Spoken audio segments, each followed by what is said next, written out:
लोकसभेचे विरोधी पक्षनेते राहुल गांधी यांनी देशातील विधानसभा आणि लोकसभा निवडणुकीमध्ये मतचोरी झाल्याचा गंभीर आरोप केला आहे. त्यांनी गेल्या 2 पत्रकार परिषदेत याविषयीचे पुरावे सादर केले. तर लवकरच मतचोरी प्रकरणात हायड्रोजन बॉम्ब टाकणार असल्याचा दावा केला आहे. तर त्यांच्याच पावलावर पाऊल टाकत उद्धव सेनेचे आदित्य ठाकरे हे सुद्धा मतचोरीविरोधात आवाज उठवणार आहेत. आपण मतचोरी प्रकरणात सर्जिकल स्ट्राईक करणार असल्याचा इशारा त्यांनी दिला. मुंबईत एका कार्यक्रमात आमदार आदित्य ठाकरे यांनी मोठे वक्तव्य केले आहे. राहुल गांधी यांच्यानंतर आपणही महाराष्ट्र विधानसभेतील मतचोरीबद्दल खुलासा करू, असे आदित्य ठाकरे म्हणाले. विधानसभा निवडणुकीतील मतचोरी प्रकरणात आपण निवडणूक आयोगाकडे तक्रार केल्याचे ते म्हणाले.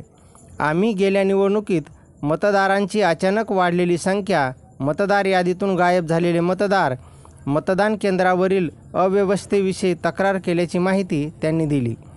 या सर्व अनियमिततेबाबत लवकरच पत्रकार परिषद घेऊन खुलासा करणार असल्याचेही ते म्हणाले.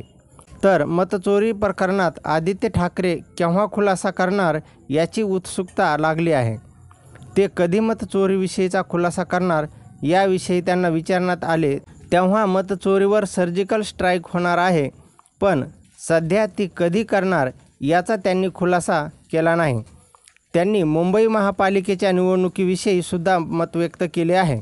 आदित्य ठाकरे यांनी सांगितले की या प्रक्रियेत आम्हाला अनेक त्रुटी आढळल्या, त्याविषयीचा अभ्यास सुरू आहे.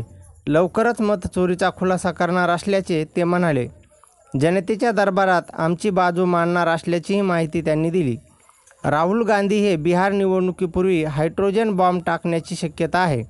त्यांनी मतचोरीविषयी आतापर्यंत 2 पत्रकार परिषदा घेतल्या आहेत.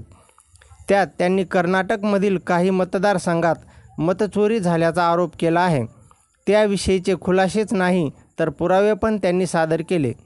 या पुराव्यादाखल त्यांनी काही मतदारसुद्धा समोर आणले.